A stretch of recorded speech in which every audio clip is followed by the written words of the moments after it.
Bonjour, bon week-end, madame, messieurs. Merci d'être avec nous dans cette nouvelle session d'information. Voici les principaux titres. Le président de la République et les nouveaux présidents de l'Union africaine. On va en parler. Je vais vous lire en tout cas son discours à l'occasion de son accession à ses mandats à la tête de l'Union africaine. On va revenir sur différents sujets d'actualité le long de cette semaine, notamment élection et à bureau définitif pour la Assemblée nationale d'échéance et à bureau mais en tout cas c'est ici population déposer démission moko sima na mosusu kuna na kati ya Sénat na ye moko petambo mwambande bolanda kina basango ya Congo tokolobela ngwawa mais aussi plainte oyo député FCC oyo bakendaki ko déposer kuna na kati ya Conseil d'État pour na koluka kokata makam na bango concernant rejet ya ba candidature na bango bandeko tokoloba na kolobela ngwawa tokozongela pe moko na ba sujet misusu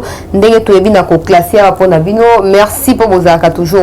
Merci également de nous avoir tenu compagnie les longs de cette semaine. Nous commençons par féliciter les présidents de la République, Félix Antoine Tshisekedi Tshilombo pour en tout cas longo nyamingi pour na mandat oyo na tête ya Union africaine. Ce n'est pas facile pour lui, j'espère, parce que le coup la Moutou c'est encore une nouvelle charge au tiko baksama na Moutou ya Mokonzi Mboka, mais on espère seulement que Yaoundé est déconcentré était un objectif naïe à 5 ans à la tête de la République démocratique du Congo.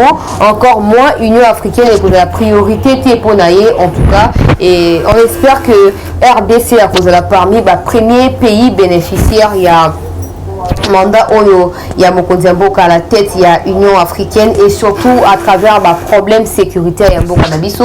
On espère bien que problème on est pour la résolu et le peuple a retrouvé satisfaction na kati ya mandat ya Mokonzi Mboka na tête il y a Union africaine depuis Mobutu mibu eleki mingi penza ebele on est là qui dans organisation ya unité africaine. Mobutu était le président, comme aujourd'hui nous avons le président de la République Yepé Akomi président de l'Union africaine Bandeko Balandi. Quels enjeux finalement concernant mandat ya Mokonzi Mboka? Quel impact sur la vie sociale de la population, sur la vie politique, économique, stratégique ya Mboka na biso Bandeko Balandi ya Sango ya Congo?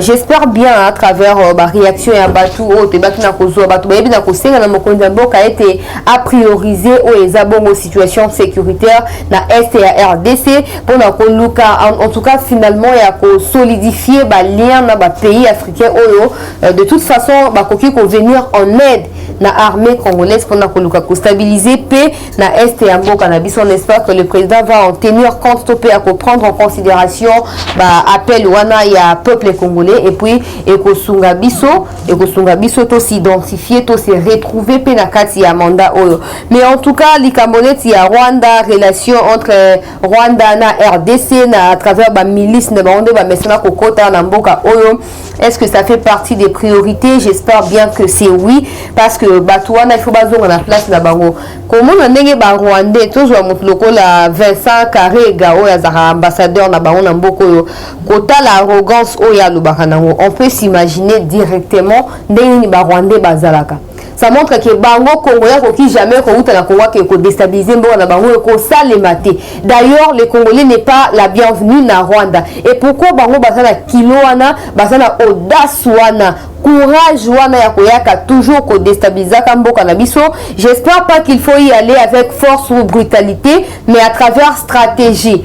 Et en tout cas il faut qu'on quitte en tension na Rwanda bakanisa le quoi que so bango bazate Congo ezate so bango bazate gouvernement ya Congo ko zana kimiate. Nous savons bien que bana ba infiltrer na bango bana ba espion na bango bana ba agent na bango o bazaka awa ya ba renseignement o ba pesa bango ba information ta fatia keboye ta fatia azo lia siko pondu ta fatia lia ki madesu lobi bato wana bazali tozo encourager nous continuer ko ça musala ndende o mesana ko sala, mais on espère que o eza opportunité pesa Mokonzi Mboka pour azum sana na place na ye Rwanda ye ba ke soki lelo aza ko s'auto-estimer pays numériquement développé eza parce que azo yiba makambo za na est kuna ba minerai na biso ba matière na biso aza ko yiba yango aza ko teka yango en complicité na bato misusu ba benga mpe ba congolais baza na Mboka na biso. Donc kiango to mona ki F bazali ba ko rappeler ou be ko yebisa ye que senga biso nationalité to pesa yo le po comme ko senga biso li sou mabele. Ça montre que ces gens là ba na courage moko ata ya soso devant Ngouba en tout cas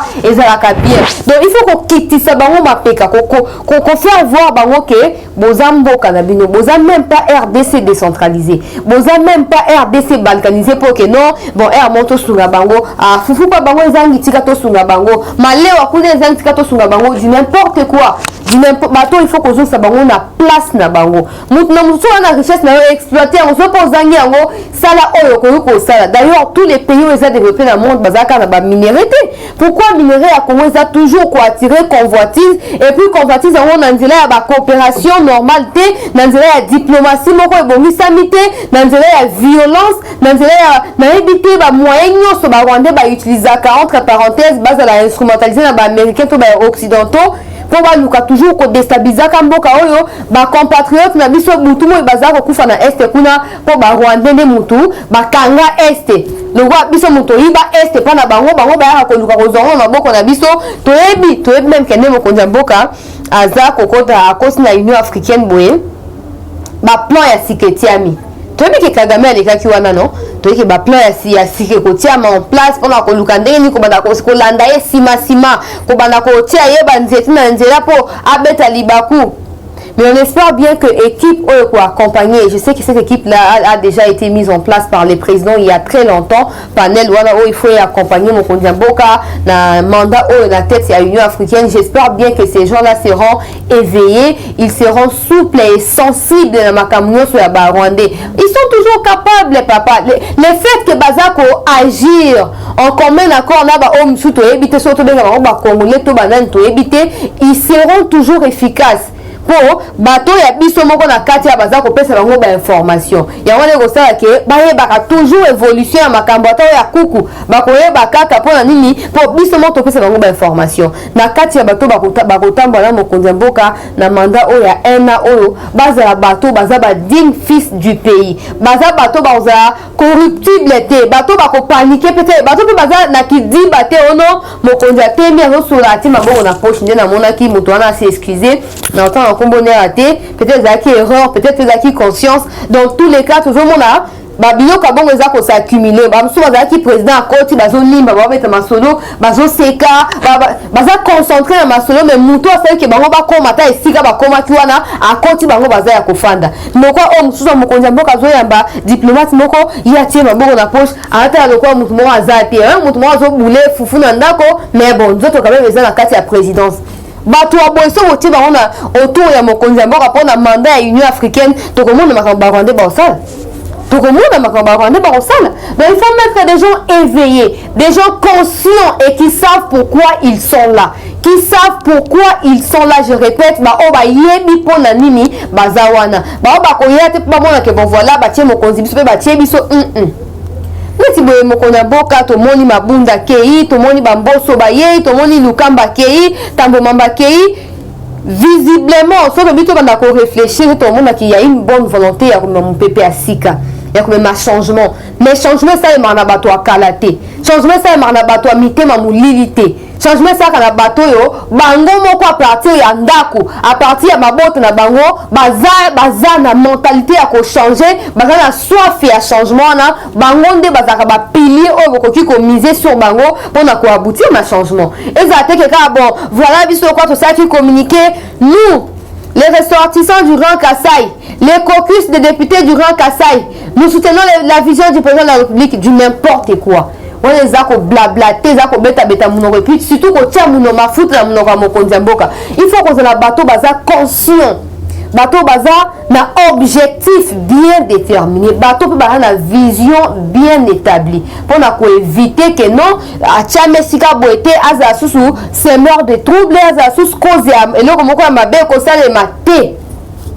Et puis Batouana, j'espère qu'avec la sagesse et l'intelligence du président de la République, il est en mesure d'identifier qui est qui. Ce n'est qu'un leader, un bon leader qui est capable en tout cas de se choisir Batouyo à côté pour s'accompagner dans Bango pour atteindre la vision où il y a définir par rapport à groupe où il y a diriger par rapport à société Moro Songolo où il y a diriger. Et j'espère que le président de la République a Makoki wana. D'où les réunions s'est multipliées entre membres qui accompagner Mokonzi Mboka. Il y a certainement des lignes qui ont été mises en place en termes de priorités.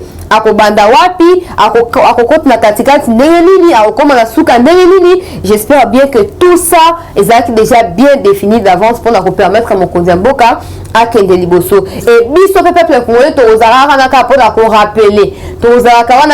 rappeler Mokonzi Mboka que abosa na bisoté makambo ya infrastructure tout le monde il a vu le discours il a même parlé de la participation à femmes na jeunes na kati ya mandat oyo Union africaine éthique à cause de la salle et à réunion et comment on dirait ça il y a conférence il y a formation pour permettre peuple congolais pour permettre peuple africain à la bénéficiaire direct il y a action vous allez mener pour la carte à Union africaine. On espère bien que le président discours on a autant maintenant on a souka pour bateau assoiffé chasser là c'est ça dans banque kende c'est ça là que ça non si avant bozanga discours na bomba on tina souka pour bozana nous on a autant maintenant on tina souka donc la sujet mususu bande on espère que le président va prendre en compte les plaintes, stopper les doléances et à peuple congolais dans le sens et à quoi ça là na makoki onyo se kopé sa médaille et tes peuples congolais a la oublié à travers un mandat où il y a 1 an à la tête de l'Union africaine. Actualité zaki mingi penza na semaine ya uti koleka wa bande kobalandi ya sango ya Congo tomoni makambo kosale makuna na kati ya Assemblée nationale dépôt ya ba candidature organisation ya élection ya bureau définitif tomoni pe bato ya FCC ko kende ko funda kuna na conseil d'état ko loba ete tala biso ba candidature ba biso eza rejeté sengla que ça mabongote on a été là bande kobalandi ya sango ya Congo et on a assisté du début à la fin na ba plaidoirie wana et puis verdict ya kiko ya mingi na suka penza wana déjà tokomaki na butu makasi et le conseil d'état avait donné l'aval na organisation à ba élection. Vous allez suivre à travers les images la joie abondante il y a ba député baza ko célébrer changement baza ko célébrer renversement des situations. Le président avait promis on a ko déboulonner système si nazo lukabato ba ndeko ça ba phrase ya c'est Kabila qui dirige, c'est Kabila qui dirige, c'est Kabila qui dirige. Baton to bakenda wapi. To ba soutenir luka bato so bozali ata méga pamba na routine de la bino. Conseil d'état PC aval élection est organisé Mbosso installé comme président et à bureau définitif Jean-Marc Kabunda installé comme premier vice-président et à bureau définitif et à Assemblée nationale. Na côté on a nos réactions et puis on va commenter après. Il y a mon amboka Daniel Mbao en direct à Assemblée nationale ayeba qui n'a ko célébrer victoire et à Jean-Marc Kabunda koloba été Jean-Marc Baekarta qui est na mauvaise volonté, na jalousie, na peur quand Kabila bazaki nango tango Jean-Marc azaki na poste wana. Ba bongisa ki ba voter contre yé. Mais le même bateau tango ba reprendre conscience ba bi bon voilà, c'est l'homme qu'il faut à la place Sengeli tikato zongi ça y est. Na esika wana yangwana bomoni ete batie ba voter sur Jean-Marc Kabunda bazon fier les sikawana en tout cas André Daniel Mbawa ça qui est mon côté moi na mboka André Mbata ça wana papa Molia ba on so bazaki wana otanga ba on a aussi ça ils étaient tellement nombreux même ba député hier bazaki ba proche ya Kabila lokola Emery Okunji ozaki une fois ministre. En tout cas, n'avez pas qui n'a qu'auzoyé, n'a couleur honorable. Aujourd'hui, vous avez repris conscience. Elle sera ma fille, c'est la politique. Maintenant, tout ma ma fille, c'est la politique. N'a en tout cas, Bolanda, Daniel Mbao, pour comprendre ambiance Rezaki, Mabina, Mbonde Betamaki, même public, Bazaki, on a pour acclamer, pour encourager victoire absolue. Il n'y a pas Mbosso, Najama Kabunda, Bolanda Petozongawana.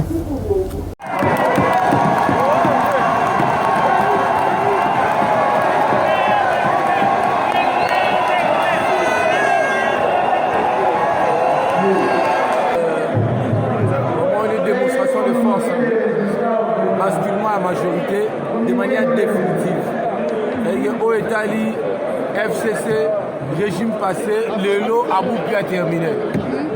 Chapitre de Tikali Kaka, ils ont mis en place, il y a gouvernement animateur.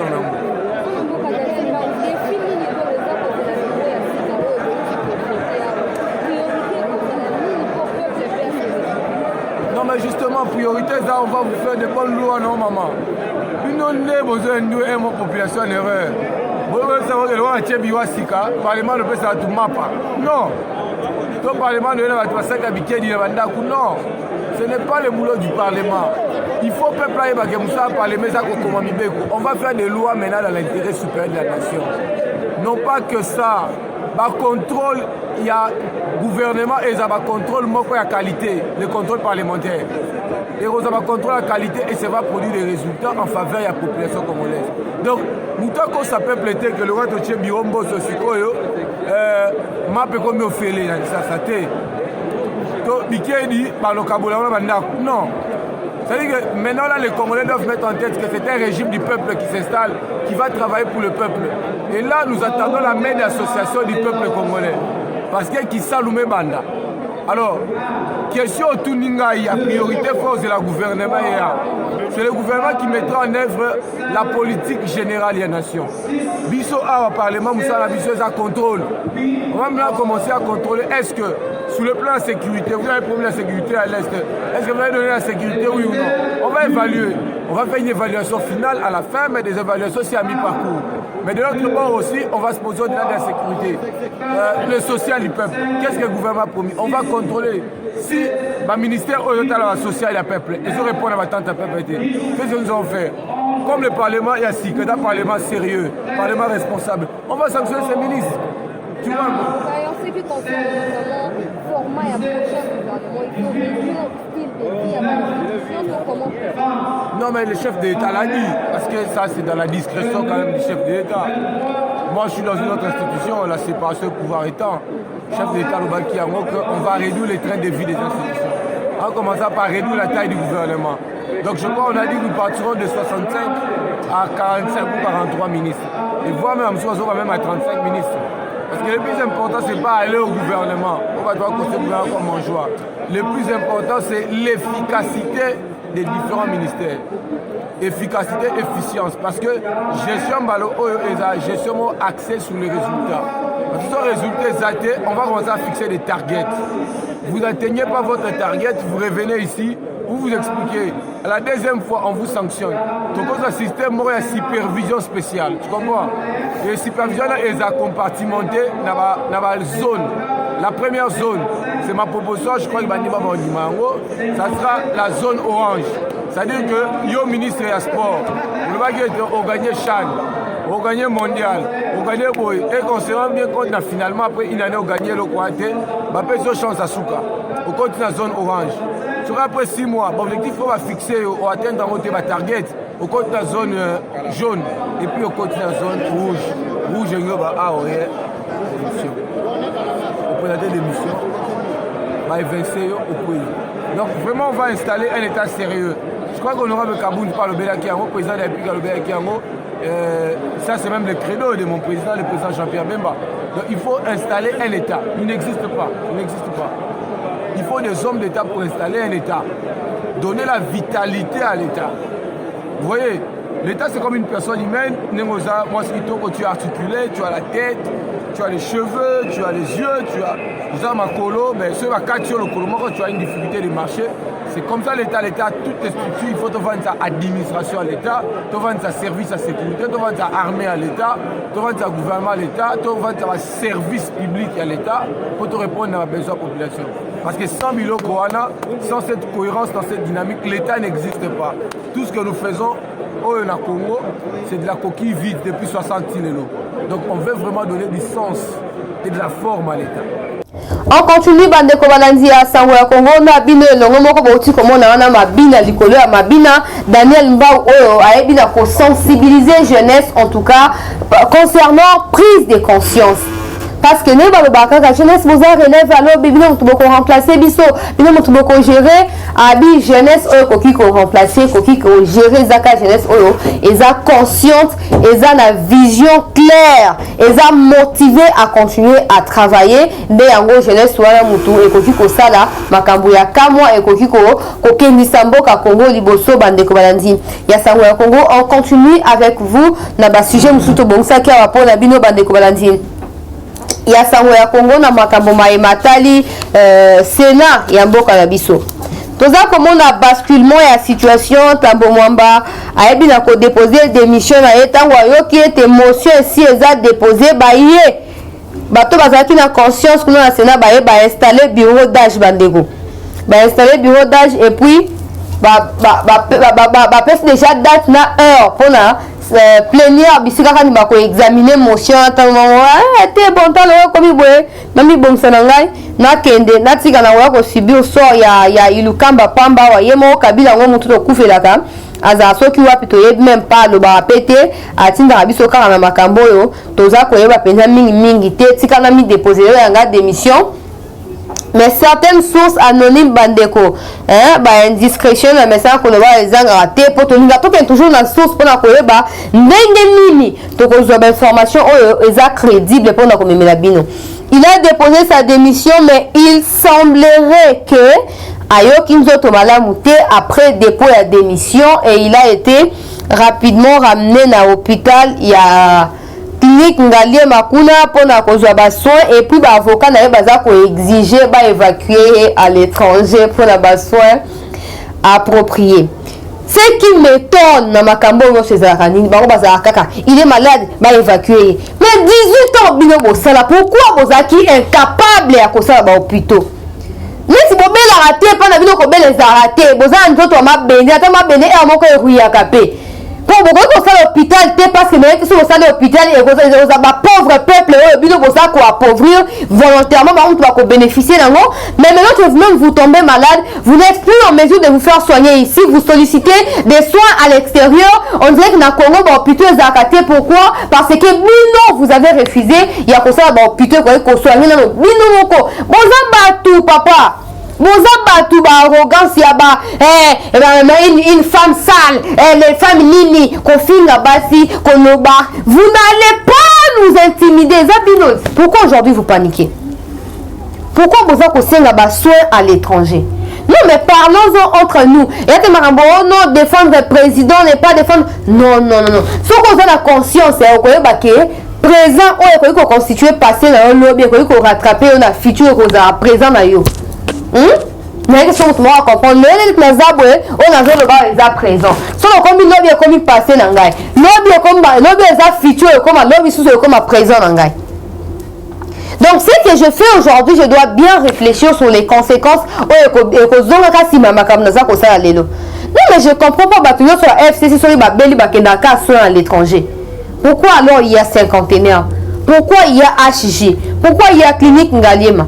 Hôpital soit disant ma personne qui a coopération sino-congolaise dans les ceux qui n'a machine ceux qui wa Moussa n'a moins amis pour bino boke naka ba soin à l'étranger. Maintenant les gens qui n'ont pas de moyens vont se faire soigner wa. Toyebi ba stratégie le quoi aussi boyebi que boza viser la justice. Il j'ai forcé à la cas qui a mon papier sur 5 jours. Au démissionné, t'es 5 jours, il y a pour sa biso explication pour la makambo ya mbongo, au ministère qui a ngongana pour na nini, pour animer les cas qui n'ont pas yo, et puis et ça qui nini, et puis pour na nini bataille belé pour ça et l'autre c'est ngena maké ça les mela. Et comme il y a ba évacuation. Bref, Tambomamba a commis mutu ya conjugué na passé ezala ilukamba ezala nani baza bato conjugué na passé. Heureusement deuxième vice-président kuna na Sénat rapporteur et tout bayaki na ko démissionner déposer démission na bango pour sauver pour na bango balingi na bango humiliance te longa bokechu yambo humiliance to lingi humiliance te humiliation fati a subisa na soko za fati to kokango te. J'ai subi plusieurs fois des humiliations. pour refaire fonctionner coalition au Tambo Mwamba akobo ya koya ko participer na prestation ya serment ya ba juge to ya ba magistrat ya cour constitutionnelle o mabunda ko kelema ba kenda na bango culte des personnalités à Lubumbashi que ba participer na makambo za ko faire développer mboka na biso Congo maintenant bango ne mutu baza ko subir ba humiliation ana yango ba mi kimeli bien avant. Donc il y aura certainement une plénière que vous allez convoquer pour voir comment établir ordre du jour concernant l'élection et un bureau définitif paix à Sénat. Et on espère aussi que bureau a toujours na kati ya union sacrée et qu'on permettre cette fois-là Assemblée nationale na Sénat va travailler en commun accord pour le bien du peuple congolais. Et là aussi je dois revenir. Oui, c'est bien bon. Mais est-ce que vous avez pourquoi vous comprendre pourquoi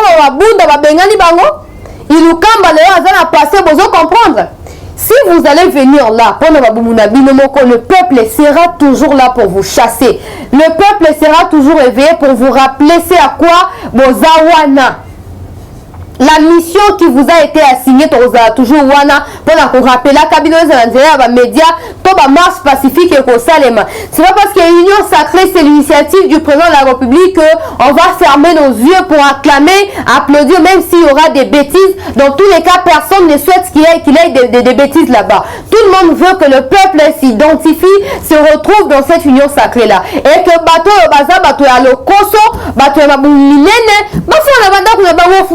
cher et qu'on a fait 800 francs 1500 et bisouté bon na fufu bolie ke boya ka bozo ka mbongo bo tchaka na mabumu na bino peuple congolais za ko kufa na est nos militaires ils ne sont même pas payés na mona ki ba luki ba kanga ki ba o ba de ko manifester na au commandement na 24 heures to monde ba kanga ki bango pour il faut pas condamner bango or surtout tout dans la billet. C'est droit na bango c'est même si éthique na bango pekisi mais bon lukaka kozaka na dialogue d'une façon permanente na bango pour permettre bino ba boza ko gérer bango ba militaire bon yeba besoin na bango ezanini et puis à votre tour vous allez transmettre ce besoin là na ba hiérarchie na bino pour permettre que bango ba la paix satisfait ils seront pas toujours là en train de se battre à l'est du pays non voilà il y a insécurité il y a les troupes les troupes rwandaises sur les sols congolais, il faut que FRDC qu'on renforce la sécurité. Mutu azali munzata koyoka makambo bolo ba koyoka na été azawa na melo kwa mwezo toka bolo ba koyoka te. Siko asimba arme munzala. Avant beta de ami beta qui est par erreur pour za concentrer te vu que mwezanzala. Aza kuna zo beta ba benge no mwana yo en tout cas il est malade mbongo ezate. Yebe kuna aza na kati ya front mbongo ko bima wapi miracle ni man pe ko ya kalisusu te. Du coup a comme paniqué, déconcentré et moi ça me semble ndenge sengeli ezate yango banguna ba continuer kokota kaka. Au moins ça ba kota kuna belé ko bango balia kamalamu. Biso maintenant ko force à résister na makasi pour mabumwezanzala moi to kene musika ezate. Donc pour dire que la carte à union sacrée, je crois qu'il y aura des priorités. Le président de la République, il est conscient qu'en relation à l'explication, il y a repéré sa bisoté. Pour tout le monde, il y a des qui tambour mwamba. La stratégie n'a pas non, ceux qui président de la République, ils sont indisponibles, malades ou incapables d'assumer la fonction. Il y a président, c'est le président du Sénat qui prend la relève jusqu'au temps des temps, 6 mois, quelque chose organisé. Ceux qui élections sont pendant mini, bablo au moment ya bongo.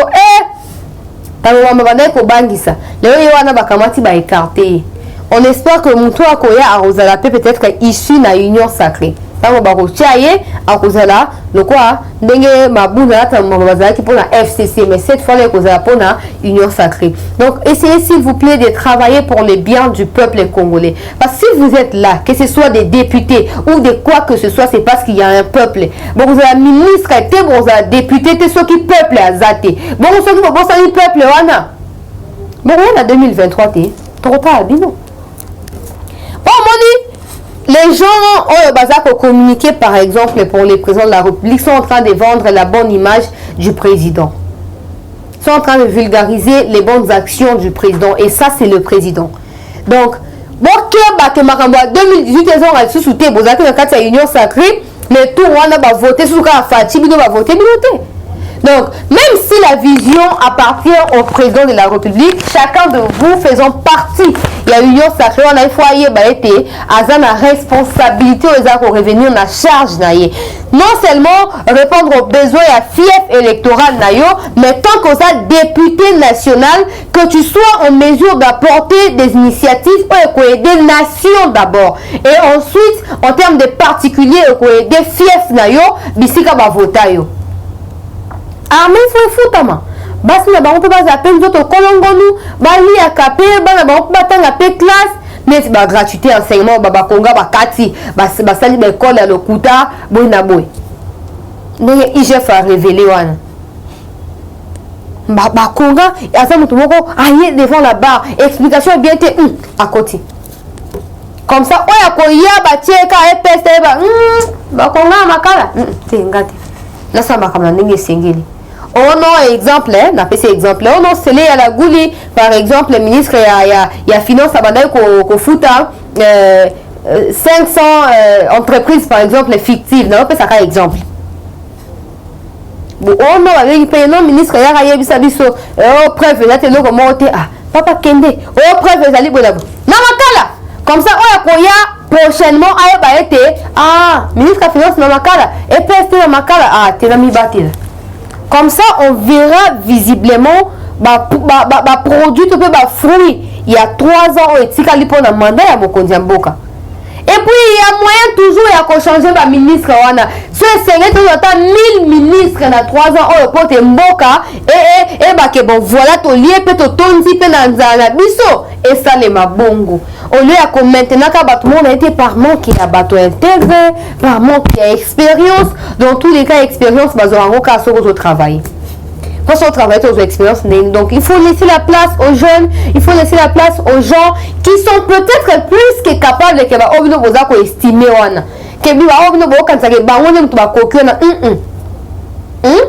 il s'arrête au sein, il faut tout le monde en tout cas. Mosala ko salema ni tout le monde ba Patrick Kimouya ya bakei ko accompagner Mokondi Mboka na makambo ya Union africaine kuna azosa ba déclaration na monde même ba rien tu vois mo ko tweeter ko loba ete baza ko féliciter Mokondi Mboka pour la accession na mandat na mutu ya Union africaine, c'est bien bon. Mais tout ça ce qui bokei bo mutu na ape motuna population a gagné nini na sika oyo. Ok, dans le cas de la pétion, mandat, ok, on a les libumuna, on a poto, boina, population, on a lipa, et on a zanga, on a jeep fumé, on a excellence, honorable, même si on mérite honneur, honorable, voilà. Donc prenez s'il vous plaît conscience, dans pas longtemps il y aura certainement un gouvernement qui sera mis en place et avec un format plutôt réduit que l'ancien format. Il y a gouvernement Ilukamba, il y a plus de 60 ministères et cette fois après consultation, déjà le qui n'a consultation. Il faut réduire le train de vie, il y a une institution, il y a réduction, il y a nombre de ministères. C'est très important parce que moyen monsieur qu'on a lapidé kuna na côté bato FCC ministre FCC la miyibi boena boye bon on a tout qu'on a récolté et qu'on a consenti pour un intérêt moko bien défini bisikani ni peuple na ko se retrouver pendant que peut-être que chité bande balandi ya sango ya Congo tozwa Ilukamba na bato na yeba pekisi bango ba malibanda ya école au Congo, ils ont tellement à faire avec la justice, ils n'ont pas le droit de mettre leurs pieds en dehors du pays. On espère que vous avez un slogan interdit de quitter le pays. Après tout le monde sous Soukara, même Moutouyewana a quitté le pays. Bon, pendant par exemple, na tout le monde a évité de Salemaka. Donc on a dit que le ministre Ilukamba va que le Liban a bokate. Roubaix voyait déjà le Liban a bokate. A kozonga to a kotikala. Est-ce que Corona va bika toi Zaka Robela? Toi quand on a été logo mogote, mais le ministre interdit. On dit que bon na zone pour ça peut interdit ngai ya Zaka. Est-ce qu'il y a kozonga? Asenga déjà ma belé ba pesa ima. Asenga déjà nationalité ba pesa nationalité. Linga asenga minembwe congolais lobi minembwe za banyamulege te. Bozonga na Rwanda, il y a pas une communauté rwandaise au Rwanda qui a une terre ou une portion de terre à Zate. bino nde boya kozwa terre na Congo te mpo mboka eza mboka na bino te. Basama bene basunga bino na nationalité. Les pays pauvres basama bene basunga bino na nationalité mpo lelo boya bobeta pe to botia pe mapeka. En tout cas na tuli motuna bao boza biano bo répondre ngai est-ce que nani oyo akozonga Roubert akozonga to akozonga te en tout cas boye bana koyebisa ngai.